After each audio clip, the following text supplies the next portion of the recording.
Por causa da infinita graça do Senhor, que nós estamos aqui reunidos, que de uma maneira muito especial o Senhor possa se derramar aos nossos corações. Eu convido a todos, se não for, abram suas Bíblias, aqui no livro de Jó.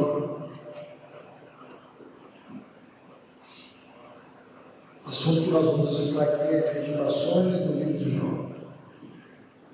Descobrindo a profundidade da fé e da resiliência em tempos difíceis, tempos de adversidades. Capítulo 1 do livro de Jó está assim: havia na terra de Uz um varão chamado Jó. Este homem era cabal e reto, temente a Deus e afastado do mal. Ele nasceram 7 filhos e 3 filhas. Sua fazenda tinha 7.000 ovelhas, 3.000 camelos, 500 jutas de boi, 500 asnos, muitíssimos criados, e era aquele varão o maior dentre todos do Oriente. Por favor,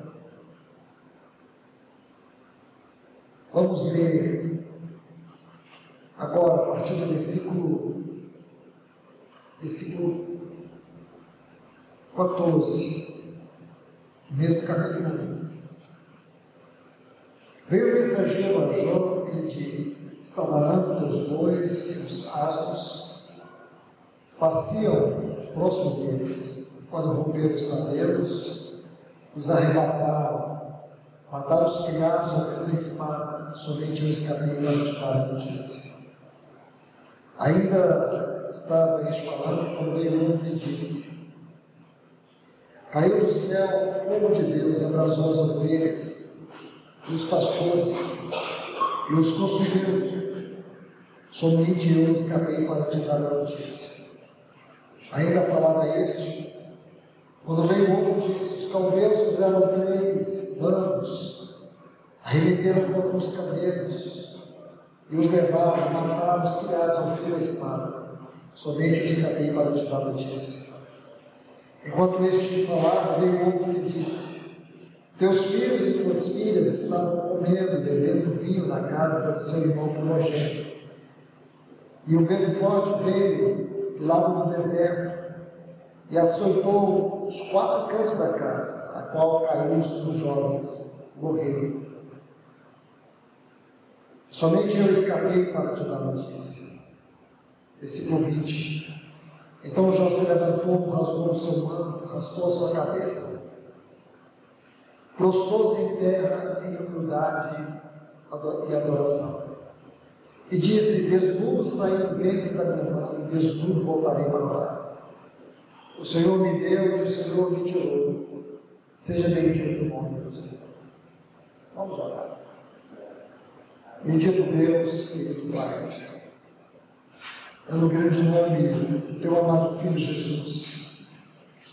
É neste nome que nós estamos aqui reunidos, é neste nome que nós te clamamos o socorro, a Tua direção, é neste nome que nós estamos aqui confiados, de que de uma maneira muito especial o Senhor quer falar a nós. Então que o Senhor encontre um ambiente para a Tua palavra, Senhor. Se revele a nós através da Tua palavra. Esta é a nossa oração aqui, em nome de Jesus. Amém. Pois bem, meus amados em Cristo, vamos meditar sobre este livro. Alguns chamam este livro como o Poema da Cruz, porque nós vamos entender a doutrina da cruz do ponto de vista daquilo que podemos chamar do ponto de vista subjetivo, aqui no livro de Jó. Do ponto de vista objetivo, tem a ver com a missão, com a obra do nosso Senhor. Mas do ponto de vista subjetivo, está relacionado como Deus usa as providências para trabalhar o seu caráter em nós. Como Deus, Ele nos permite situações onde Ele vai nos levar ao limite da das circunstâncias, para poder manifestar a sua graça. Nós sabemos que a nossa vida aqui nesse mundo é uma verdadeira batalha, ou quero dizer, um campo de batalha. É guerras por dentro, guerras por fora. A nossa vida nesse mundo é uma vida de aflições, de limitações, de dores, de angústias, de perdas.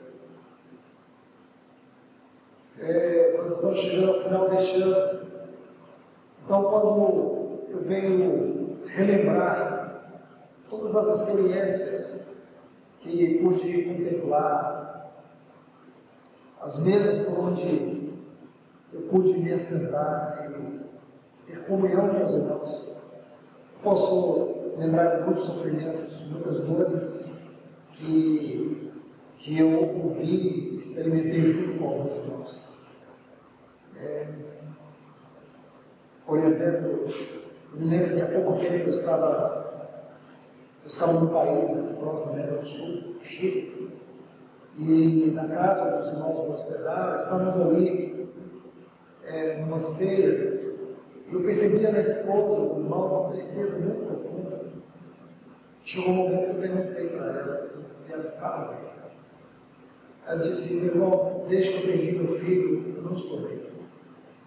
E ela foi me contar um pouco sobre a morte do seu filho.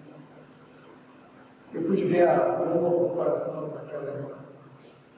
E essa é apenas uma expressão de tantas experiências que eu pude perceber esse ano. E tantas lutas e sofrimentos que pude ouvir e também participar com vários irmãos. O certo é que nós sofremos. Nós passamos por dores, nós enfrentamos perdas, nós enfrentamos dores emocionais, dores físicas. E entender isso à luz da complexidade da vida, compreender a graça do Senhor, é um grande mistério. Eu creio que não há nenhum livro na Bíblia que possa mostrar para nós como nos relacionar com Deus, experimentar a sua graça, mesmo estando limitados por tantas dores e sofrimentos. Como nós podemos, como esse homem, experimentar tribulações profundas, tanto do ponto de vista exterior quanto do ponto de vista interior, e entender o mistério de tudo isso. Nós sabemos que, como cristãos, nós podemos sofrer em 3 áreas da nossa vida. Nós podemos sofrer por causa dos nossos pecados, aqueles pecados que nós não conseguimos nos desvencilhar deles. Com certeza, Deus vai permitir que você sofra por causa dos pecados, pecados que não são arrependidos, que são confessados, mas não são arrependidos, porque muitas pessoas confundem arrependimento com remorso. O arrependimento tem a ver com a dor que o pecado causa em nós. O remorso tem a ver com a consequência do pecado. E o cristão sofre por causa dos pecados. Mas nós também podemos sofrer por causa do nosso ego. Essa natureza que não converte, dura, que não se rende, que não se quebranta. A nossa egolatria, uma vida centrada em si mesmo. Nós sofremos, e o cristão sofre por causa do ego. E também sofremos por causa de Cristo, por causa do nosso amor a Cristo, por causa da nossa vida em Cristo. Então nós podemos ver que nas 3 áreas onde nós sofremos, Deus busca nos levar a experimentar 3 níveis que nós podemos chamar de experiência cristã. Quando sofremos por causa dos nossos pecados, o propósito de Deus é nos levar ao arrependimento. Quando sofremos por causa do ego, o trabalho de Deus é nos levar ao quebrantamento. E quando nós sofremos por causa de Cristo, o propósito de Deus é nos levar ao amadurecimento, à maturidade, ao crescimento. Então, arrependimento, quebrantamento e amadurecimento são as 3 causas por que Deus permite sofrimento na vida do cristão. E aqui no livro de Jó, onde nós encontramos uma das experiências mais dramáticas de toda a Bíblia. E a temática desse livro é o sofrimento. É o sofrimento e mais a palavra de Deus. Porque o sofrimento para o cristão, como sendo fim em si mesmo, não existe. O cristão experimenta o sofrimento mais a palavra de Deus. É o sofrimento mais a palavra de Deus que vai gerar arrependimento. É o sofrimento mais a palavra de Deus que vai gerar quebrantamento. É o sofrimento mais a palavra de Deus que vai gerar amadurecimento. Então nós não sofremos por sofrer. Não existe uma razão fora desses 3 pontos pelas quais o cristão sofre. E aqui nós vamos ver justamente isso. Então o livro de Jó é um livro que trata sobre a teologia da dor, a teologia do sofrimento. Mas esse livro também fala da relação do homem com Deus em meio à complexidade, ou às complexidades da vida. O relacionamento do homem com Deus mediante as complexidades da vida. E aí nós vamos refletir sobre 2 coisas.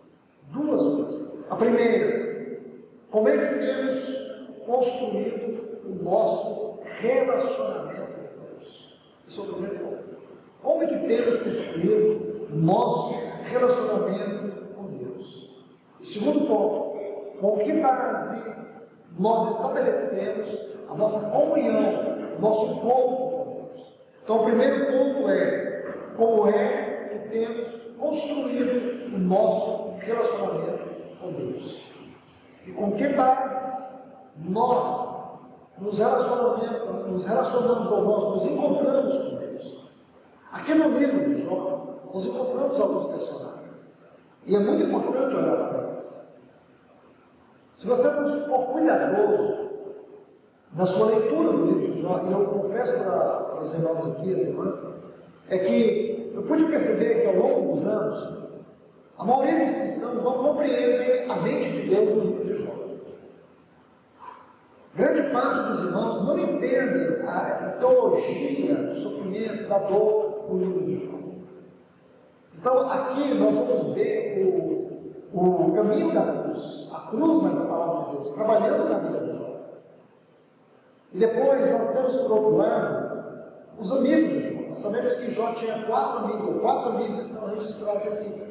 E desses 4, 3, eles precisam ficar evidente diante dos nossos olhos. O Bildade, o Elifaz e o Zofar. Nós ainda vamos ter talvez um capítulo desse estudo, falando sobre esses 3 amigos. E o que eles vão nos mostrar? O perigo do espiritualismo, o perigo da religiosidade.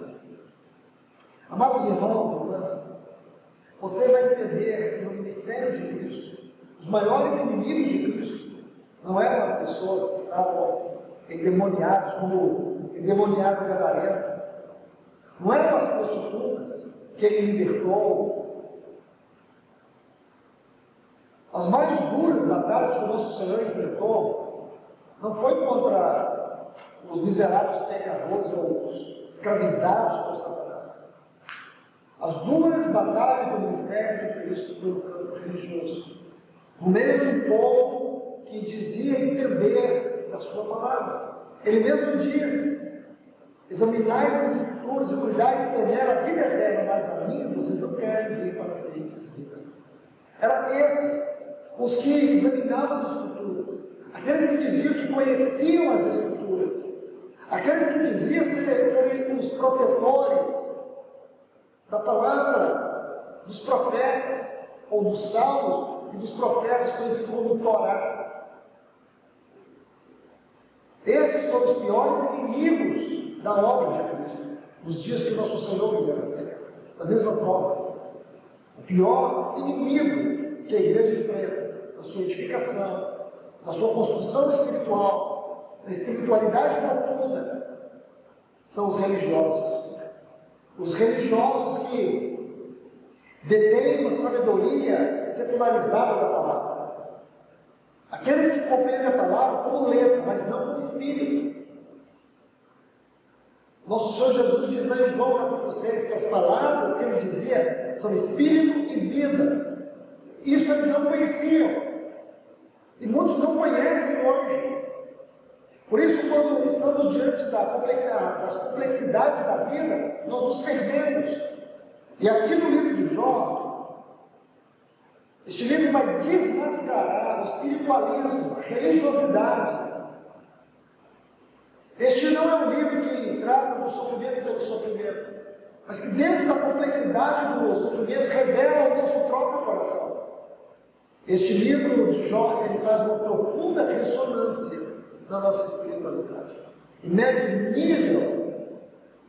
nível do nosso relacionamento com Deus. Porque a grande questão do livro de Jó é uma dúvida que Satanás coloca: é se o homem é capaz de amar a Deus simplesmente pelo fato de Deus ser Deus. Porque Satanás não crê que o homem seja capaz de amar a Deus somente por amor. Que Satanás diz, a teologia de Satanás é que o homem, ele ama a Deus esperando algo em troca. É isso que nós chamamos o Deus do Evangelho, o Deus utilitário do Evangelho decretado, ou o Evangelho do Deus utilitário.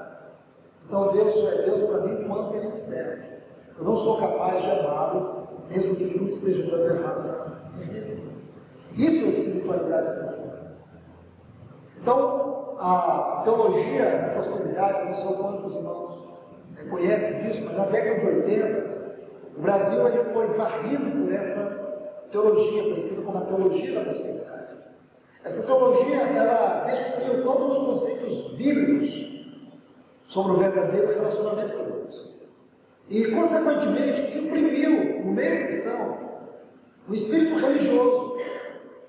E esse espírito religioso, o espiritualismo religioso, produziu uma geração analfabeta, espiritualmente falando,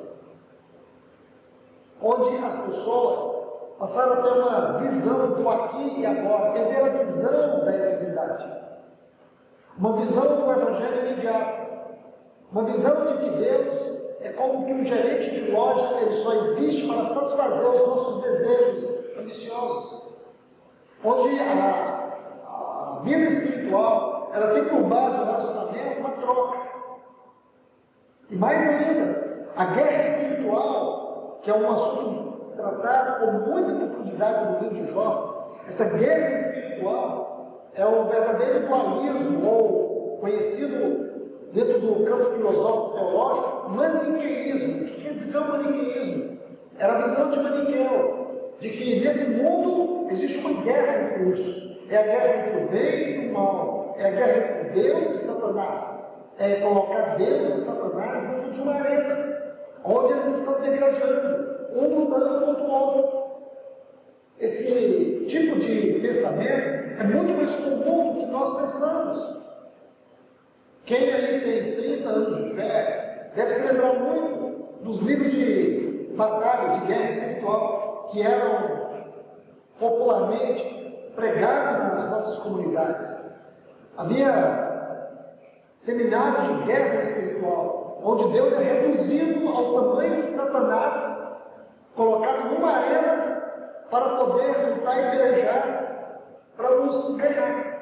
Aonde isso é possível, irmãos? Então, reduzir Deus a ser uma blasfêmia, mas esse comportamento vem dessa satânica doutrina da prosperidade, e que hoje ela tem uma nova máscara, chamada doutrina da hipergraça.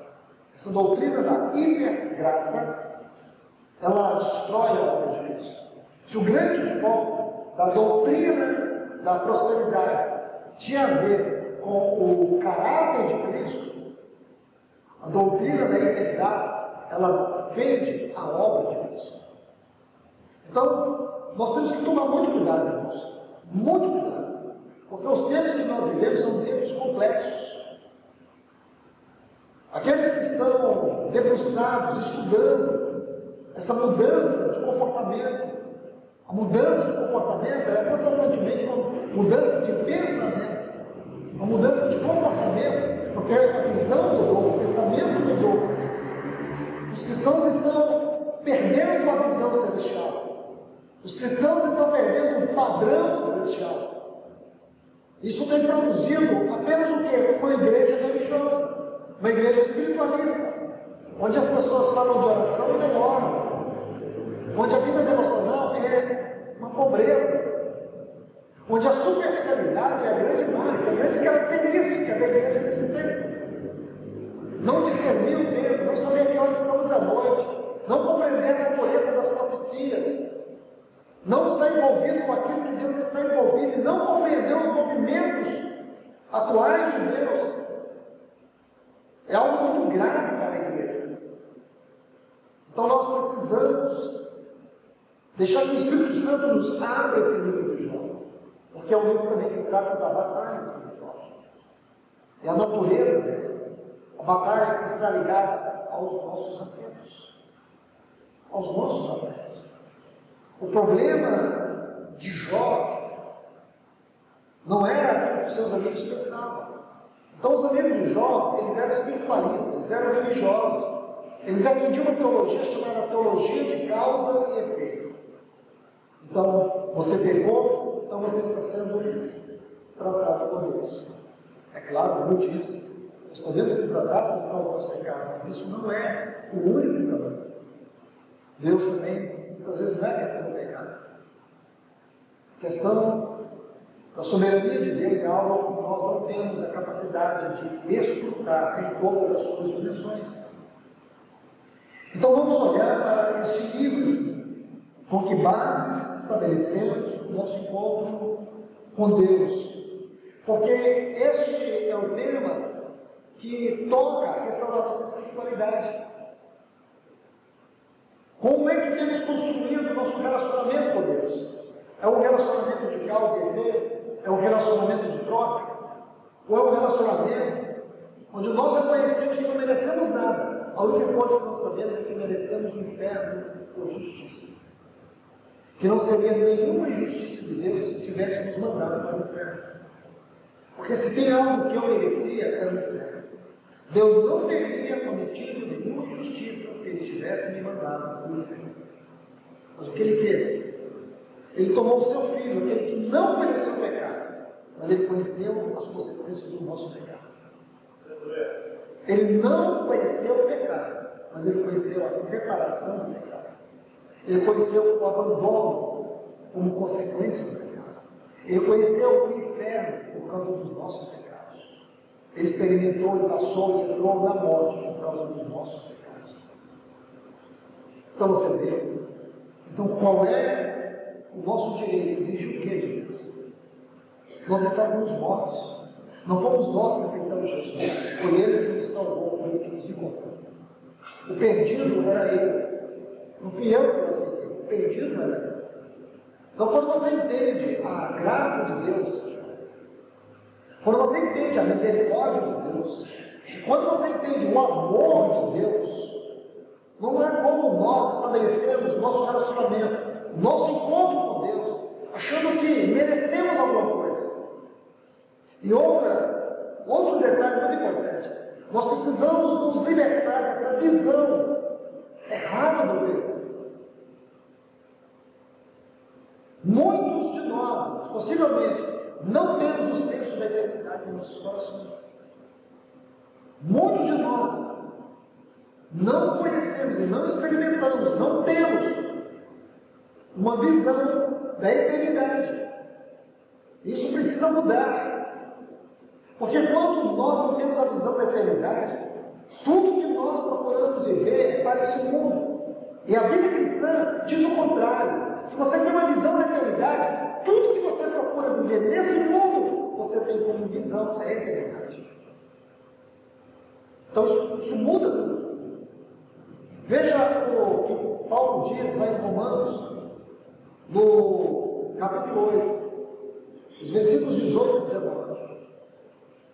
Ele diz que os sofrimentos do tempo presente não podem ser comparados com a glória que há de ser revelada em nós. A ardente expectativa da criação aguarda a manifestação dos filhos de Deus. Então vocês estão vendo? Então os sofrimentos que nós passamos aqui não podem ser comparados com a glória que há de ser revelada em nós. E é isso que precisamos ter em mente.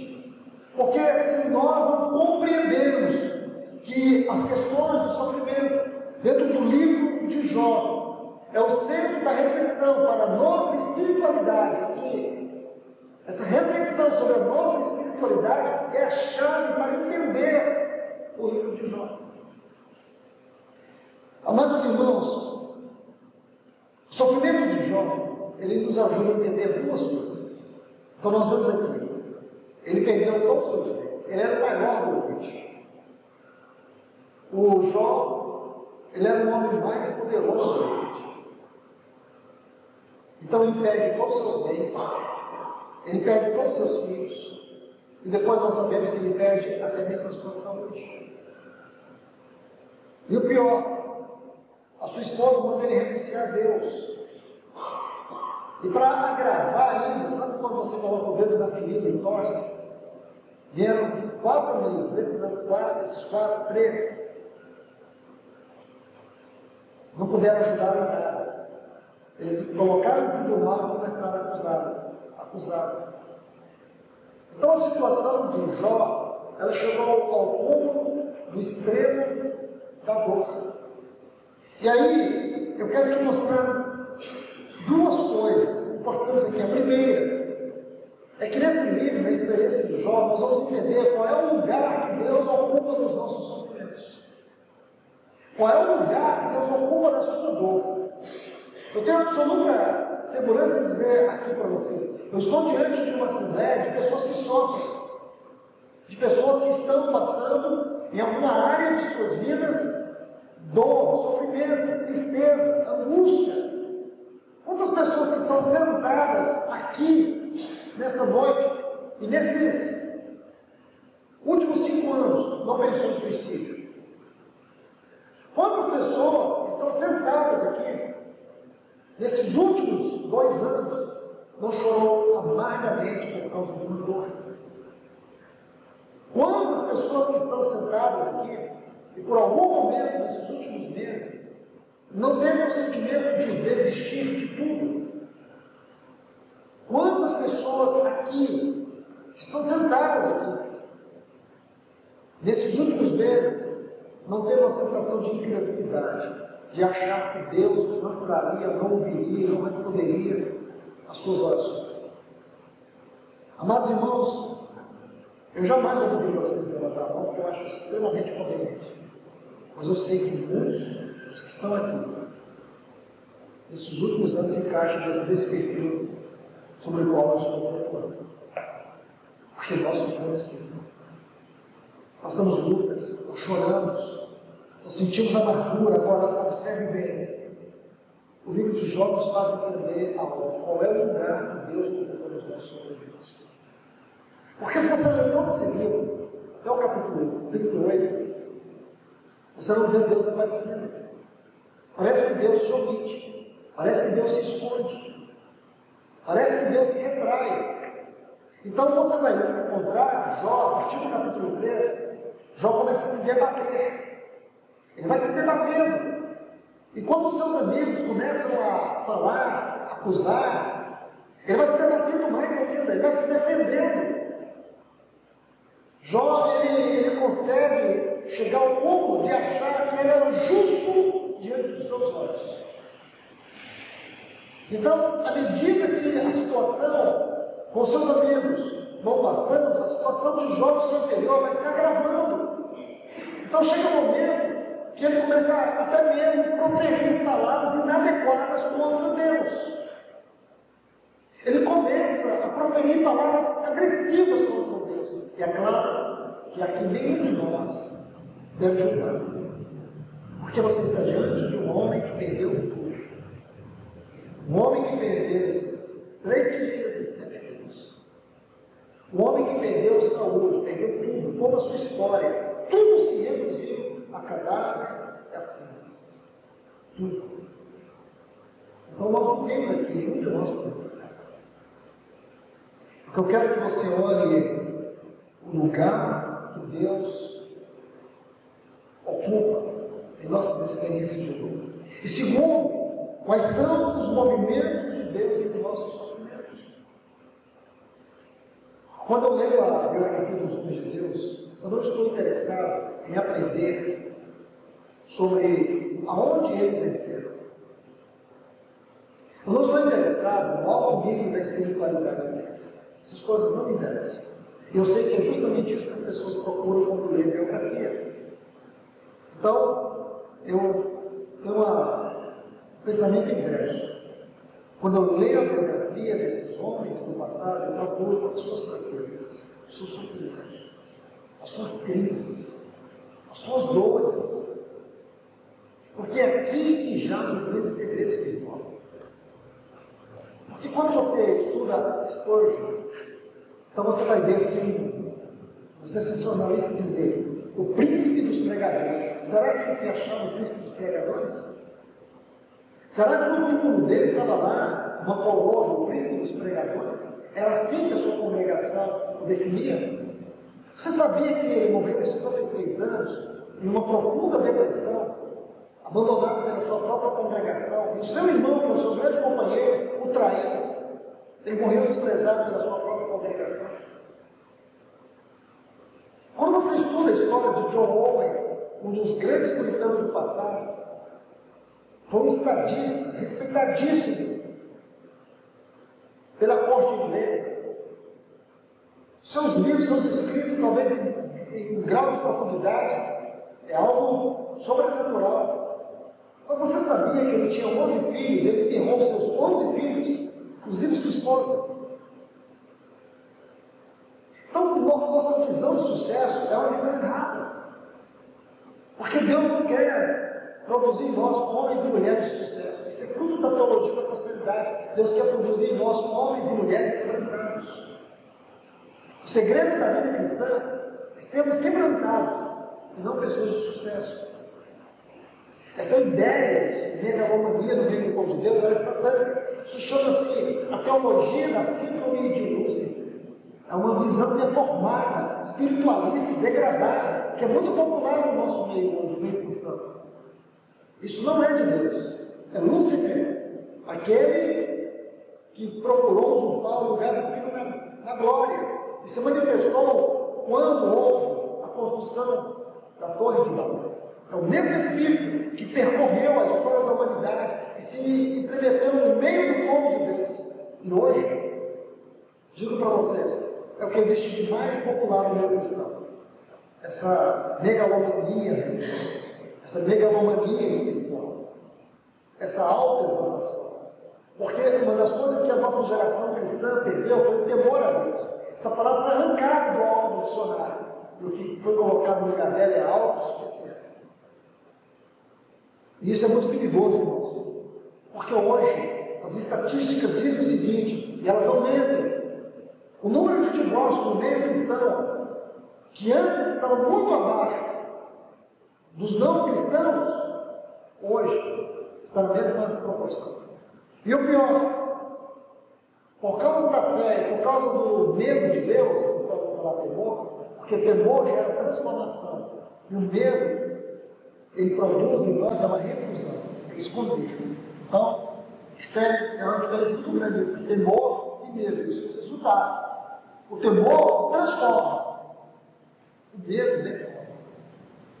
Então escute isso. E por causa do medo, o que existe hoje no meio cristão, é um outro índice muito perigoso. Ele é silencioso, visível. É o divórcio doméstico, o divórcio consentido. É quando os casais dentro da própria casa, eles não têm relacionamento, eles não têm afetividade, eles não têm comprometimento, eles não têm uma vida comum. Então é um casamento de aparência. Esse tipo de modelo é muito crescente no meio do povo de Deus. Com medo de Deus, com medo de envergonhar a fé cristã, muitos mantêm um casamento de fachada. Isso nós precisamos levar aos pés do Senhor. Há uma necessidade de que Deus promova um grande despertamento no meio do povo de Deus, para curar a sua igreja, para restaurar a sua igreja.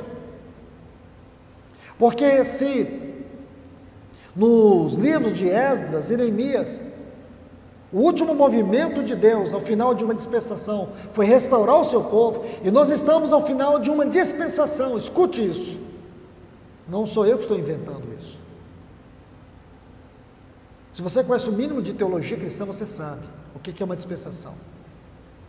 Ao final daquela dispensação, descrita ali nos livros de Esdras, Neemias, Malaquias, Deus trouxe um grande movimento espiritual.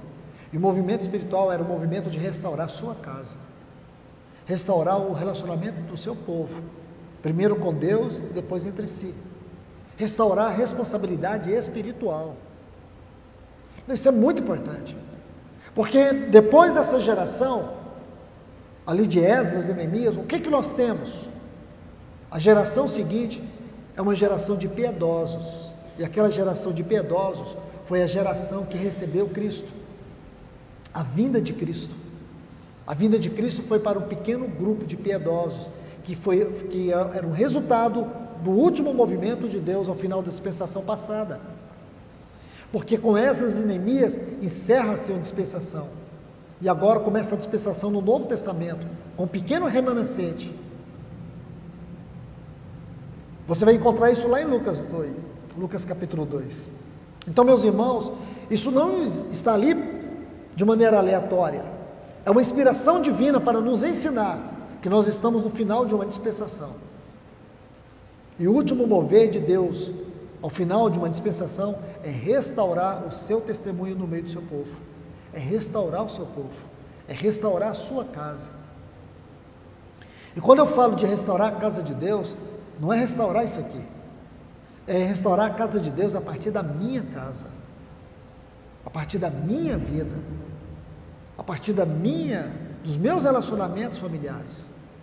Por isso que fala que vai converter o coração dos pais aos filhos. Então, isso é a restauração da casa de Deus. Porque nós estamos pensando num movimento muito grande, mas você vai ver que aquele movimento começou muito pequeno. Um movimento muito pequeno, começou com o altar. Com o altar, com a casa, com os muros, depois com a devoção. E esses 3 pontos aí, o altar, a casa, o templo e os muros, tem muito a nos dizer. Muito a nos dizer. Então, se nós olharmos, irmãos, os movimentos de Deus presente, nós precisamos ficar atentos. Como que nós estamos construindo os nossos relacionamentos com Deus? Quais são as bases? E mais ainda, como Deus está se movendo nos meus sofrimentos? Como que Deus está falando nos meus sofrimentos? Por mais que você não ouça a voz dele, mas uma coisa é certa, ele está falando. O que Jó vai entender, a partir do capítulo 38, é que Deus estava se movendo. O que Jó passa a entender é que o silêncio de Deus é parte da sua voz. Deus não estava omisso. Quando Deus começa a falar com Jó, você vai ver que Deus fala no meio de um redemoinho. E você sabe que o redemoinho ele tem um movimento ascendente, ele pega aquilo que está embaixo e joga para o alto. Então Deus faz isso com Jó, como se Deus pegasse Jó e virasse de ponta cabeça. Então Deus agora vai mostrar algo para Jó. Então a partir do capítulo 38 até o capítulo 42, Deus vai falar com Jó. E quando Deus fala, Jó entende. E o que ele diz no capítulo 42, eu ponho a mão na minha boca. Jó viu que ele falou que não devia. Jó julgou Deus errado. Jó não compreendeu os caminhos de Deus. Eu sei que tudo podes, nenhum dos teus planos são frustrados. Então Jó começa a entender um outro lado. Por que nós passamos por sofrimentos? Por que nós enfrentamos dor? Amados irmãos e irmãs, na ponta na qual nós nos encontramos, o Cláudio é um testemunho vivo disso. Nessa ponta na qual nós nos encontramos, nós sempre estamos tratando a dor, lidando com ela. É algo muito comum para nós. Muito comum lidar com a dor, o sofrimento. O ministério cristão é lidar com a dor. Então, isso é muito, muito sério. Eu quero colocar um texto aqui, convido vocês, por favor, a abrirem suas Bíblias. Em Hebreus capítulo 12. 12, os versículos 1 a 5.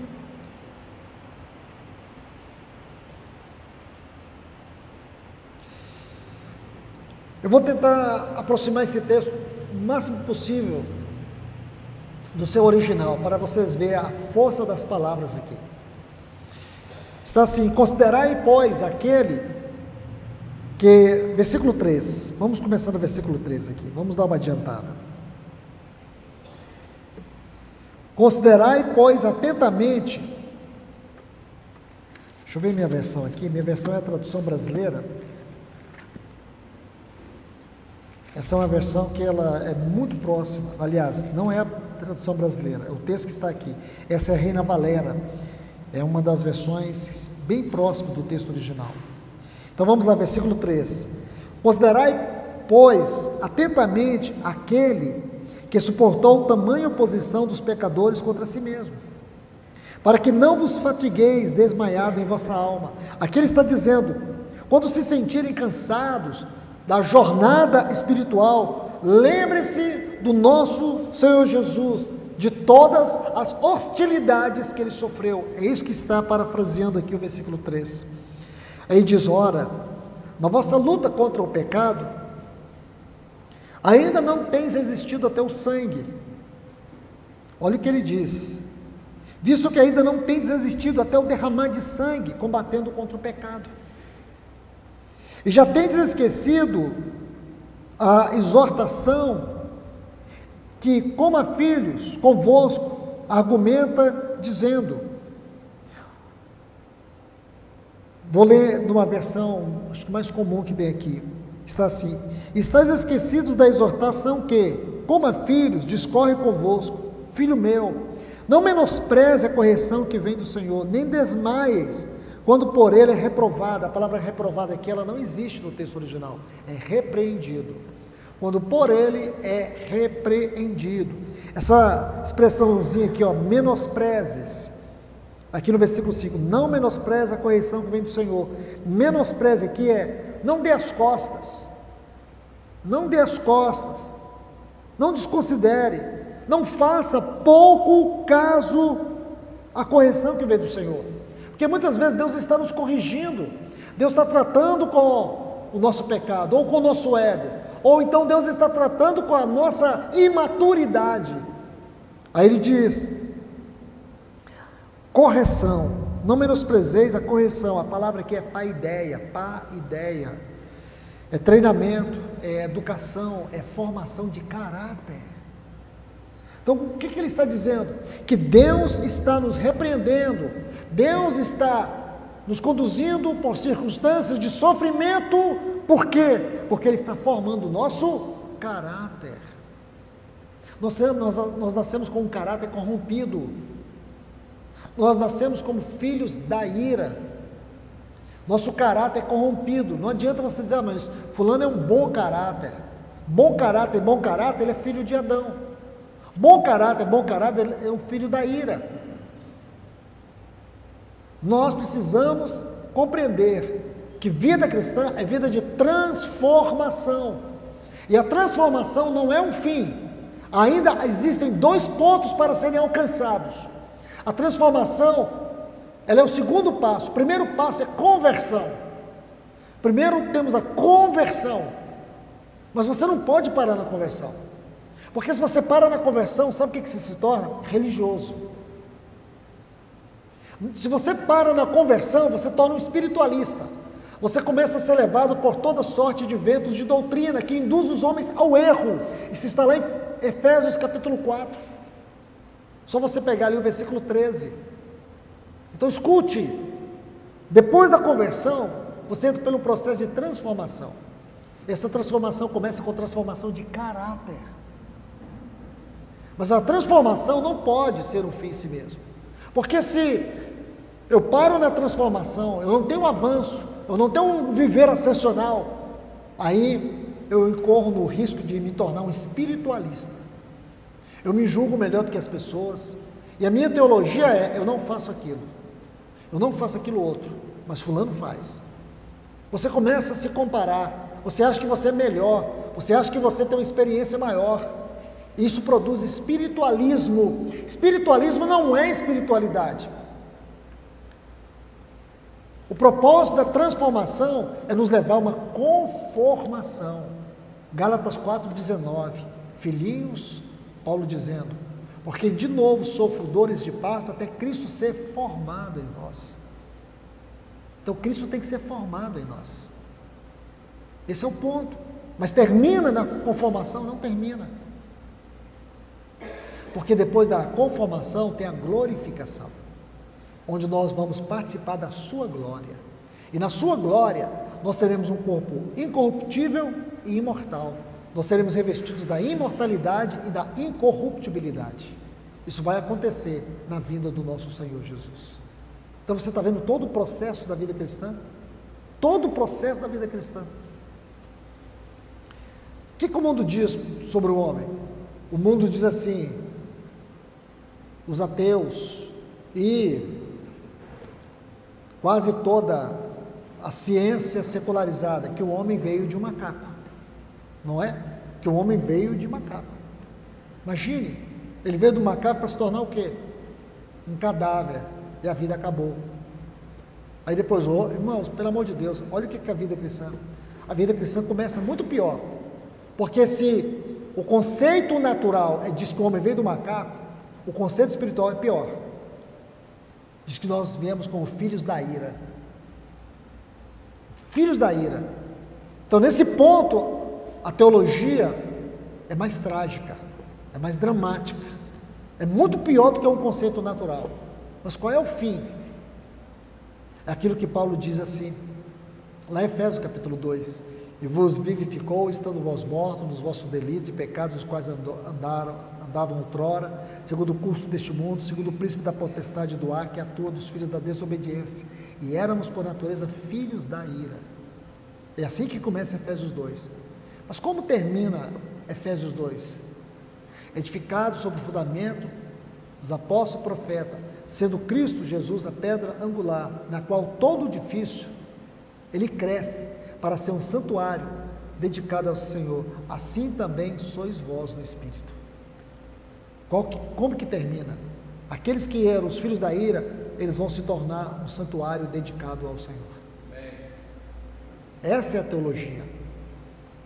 Aqueles que estavam mortos em seus delitos e pecados, receberão a vida eterna, receberão um corpo glorificado, um corpo imortal e um corpo incorruptível.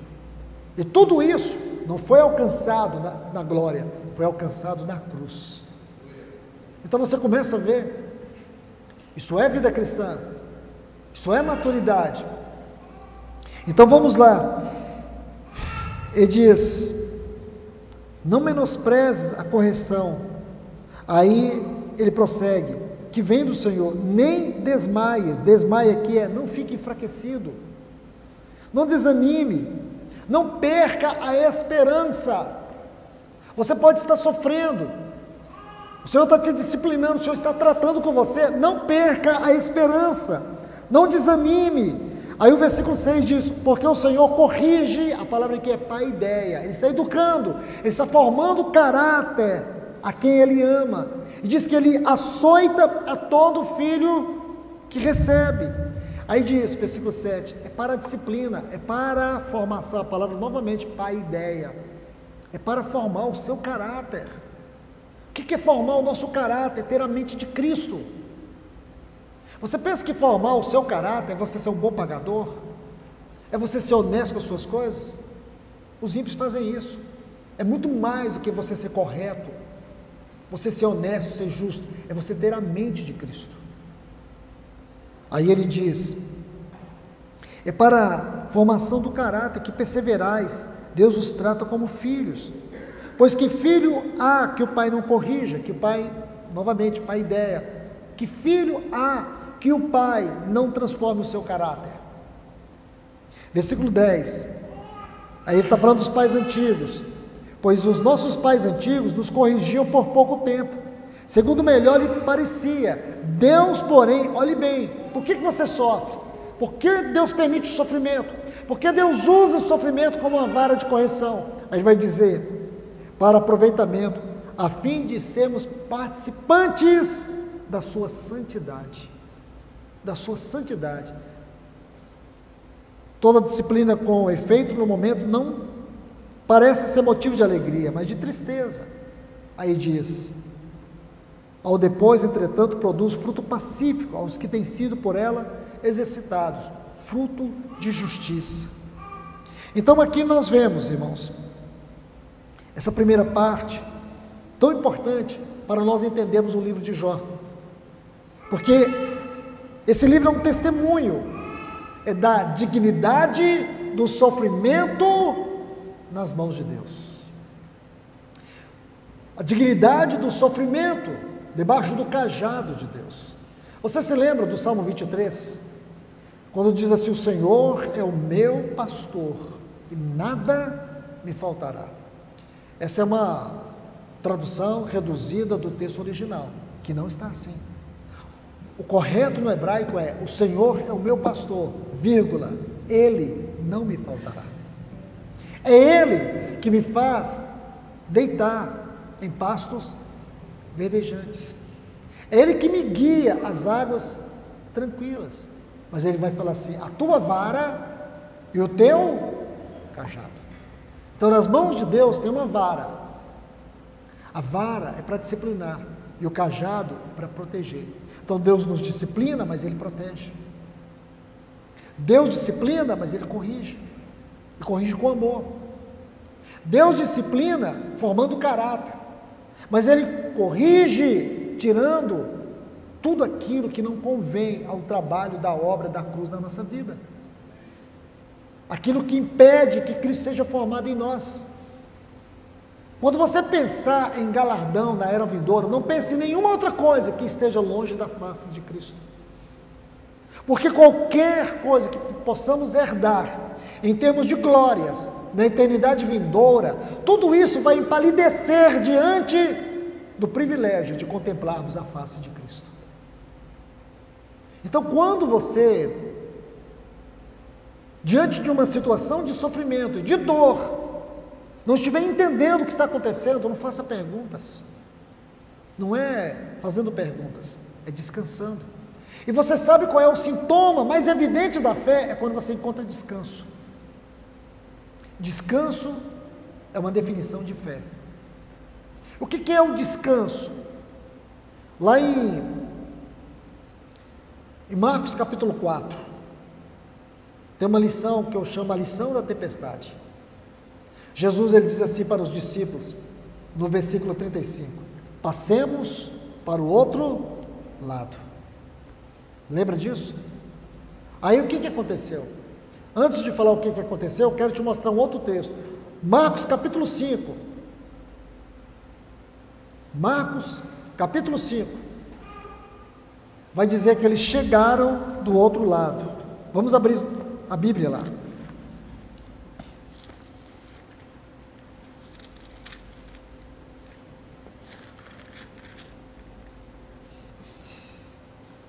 Olhe lá o versículo 35. No mesmo dia, entardecer, disse-lhes: passemos para o outro lado. Agora, olha o versículo 1 do capítulo 5. E eles chegaram ao outro lado do mar. Mas o que está entre esses dois versículos? Uma grande tempestade. Uma tempestade torrencial. Quando você olha os textos aí, versículo 37 diz que levantou uma grande tempestade e as ondas invadiam o barco de tal maneira que ele estava enchendo. Olha que situação. Então era uma grande tempestade, possivelmente esse barco estava dessa forma, e o pior, as ondas começaram a encher o barco. Aí, no versículo 38, na última parte, diz assim: mestre, não te importa que pereçamos? Aí o versículo 40, Jesus diz assim: por que vocês são tão medrosos? Qual é o problema de Jesus aqui? Como que ele é tão insensível? Será que ele não está vendo o que está acontecendo? Irmãos, qual é a grande lição aqui? Por que o nosso Senhor se irritou e foi duro com os discípulos? Olha o que ele diz: porque sois tão medrosos, como é que não tendes fé? A resposta deles podia ser: Senhor, como ter fé numa hora dessa? A quem que nós vamos clamar? O Senhor estava dormindo, o barco está enchendo de água, nós estamos perecendo, e o Senhor não quer que nós tenhamos medo? Detalhes pequenos, irmãos, que funciona não só para eles, mas para nós também. Está aqui no versículo 35. passemos para o outro lado. Aí o versículo 1, chegaram do outro lado. Meus irmãos e irmãs, nós vamos chegar do outro lado. Nós vamos contemplar a face de Cristo. Nós vamos ter um corpo glorificado. Nós vamos ver a glória das glórias de Cristo Jesus. Nós ouviremos aquele lindo coral de anjos que canta. Lá no capítulo 6 do livro de Isaías, que enaltece o Senhor em seu trono. Nós veremos o seu trono. Apocalipse capítulo 7 diz que haverá uma multidão diante do trono. Nós veremos os 24 anciãos prostrados diante dele. Nós veremos aqueles 4 seres viventes diante dele. Nós vamos passar para o outro lado. Só que vai ter tempestades. Vai ter momento que você vai desesperar. Mas nunca esqueça, aquele que está descansando no barco é o que nos convida a descansar naquelas mãos furadas do Calvário. Você entende? É aí que está a fé. A nossa fé está na sua palavra. A nossa fé não está no tamanho do problema. Compreende? A nossa fé está na palavra. Se ele diz que nós vamos chegar, nós vamos chegar. Mesmo que tenhamos que perder tanto, sofrer tanto, chorar tanto. Porque esse mundo não é um lugar de prazer, esse mundo é um campo de batalha. Se nós não entendemos isso, irmãos, isso chama-se o espírito do trigo, a natureza do trigo. O trigo, e se alguém que planta trigo sabe disso melhor do que eu, à medida que ele vai amadurecendo, suas raízes se soltam, diferentemente do joio. À medida que ele vai amadurecendo, ele vai ficando mais enrijecido, sua raiz é mais dura e ele fica ereto e não inclinado. E que lição importante nós temos aqui. Nosso Senhor Jesus diz lá em João 12, se o grão de trigo caindo na terra não morrer, fica só, mas se ele morrer, produz muito fruto. Por quê? Porque a vida está dentro do grão de trigo. Para que essa vida flua, tem que haver o romper da casca, tem que haver quebrantamento.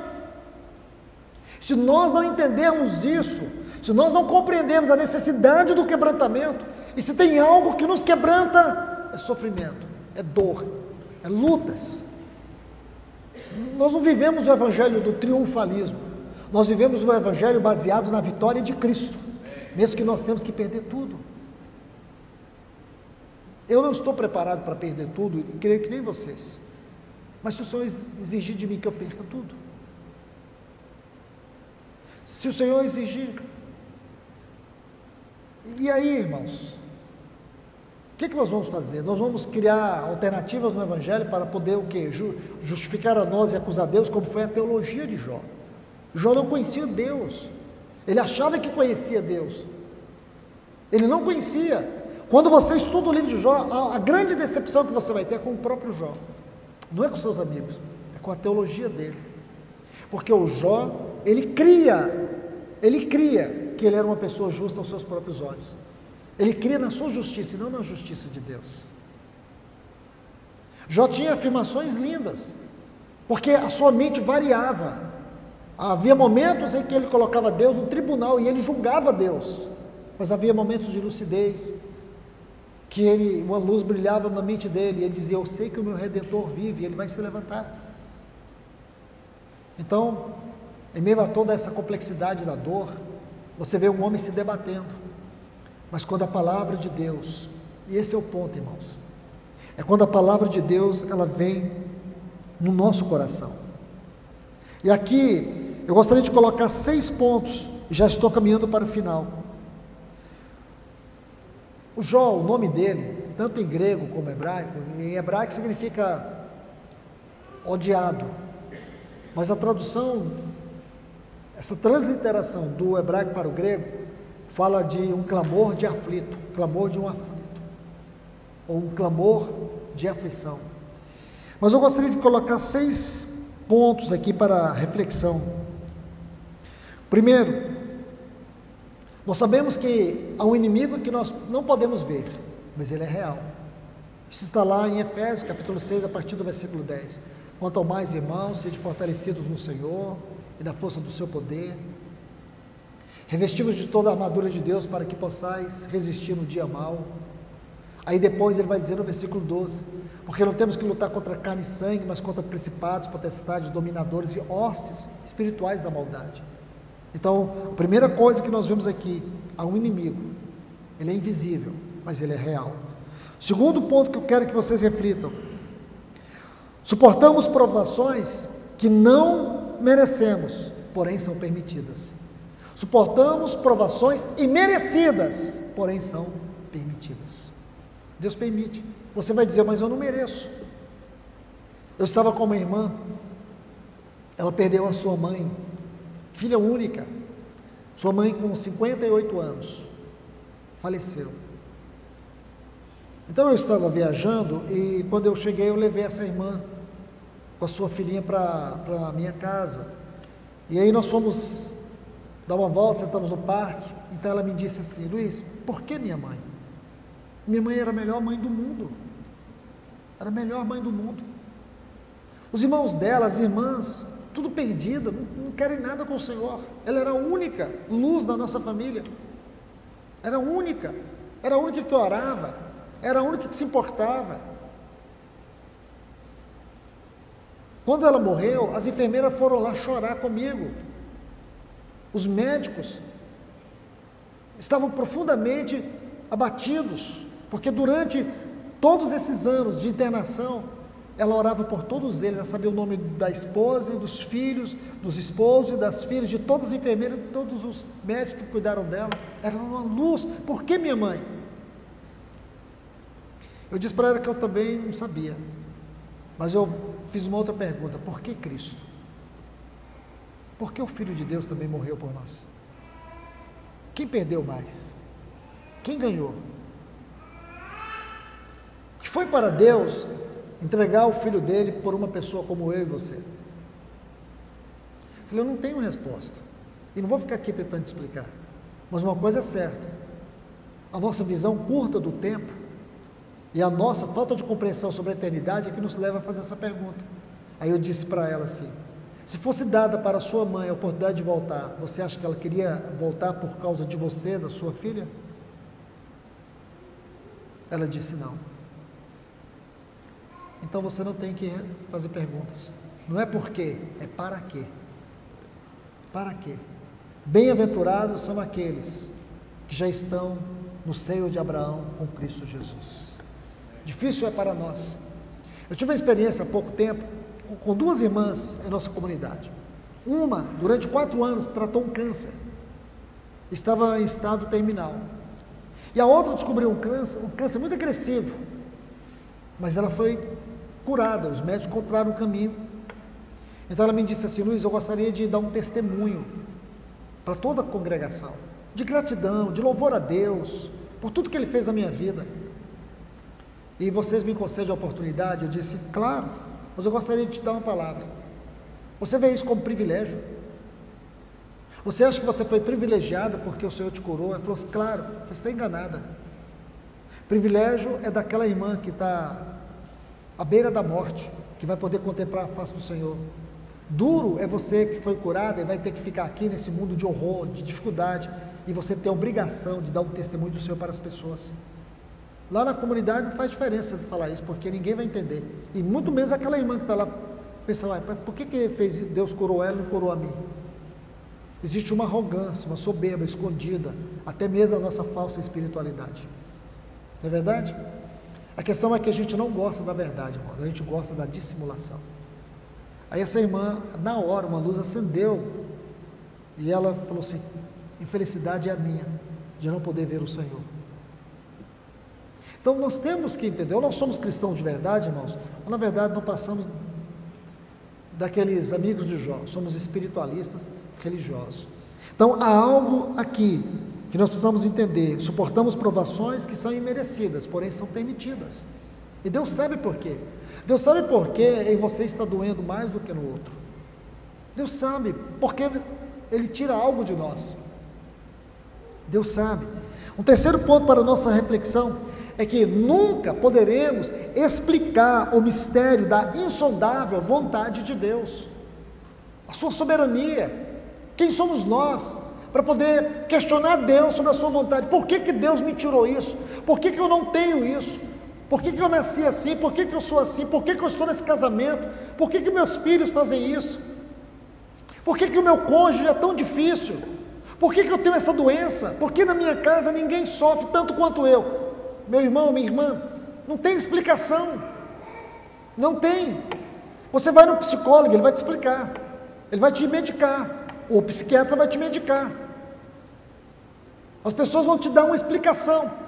Mas eu te pergunto, será que alguém tem a capacidade de penetrar, de perscrutar a insondável vontade de Deus, o porquê que Ele está te permitindo isso? Você não merece, mas Ele permitiu. Mas eu sei de uma coisa, aquilo que o nosso Senhor Jesus disse para Pedro lá em João 13, o que eu faço agora você não entende, vai entender depois. Pedro não entendeu porque o Senhor estava lavando os pés, e você não está entendendo, mas um dia você vai entender. No dia que Ele enxugar dos nossos olhos todas as lágrimas, nós vamos entender porque o Senhor nos permitiu passar por tantas situações difíceis e podemos ver Cristo sendo glorificado na nossa vida de uma maneira extraordinária. A quarta reflexão aqui: sofremos consequências que não esperávamos, porém que foram necessárias, ou que são necessárias. Consequências, muitas consequências que nós trazemos, porque Deus, Ele perdoa nossos pecados, mas Ele não imputa as consequências, ou Ele não impede que nós soframos as consequências dos nossos pecados. Ele perdoa, mas Ele não impede que soframos as consequências.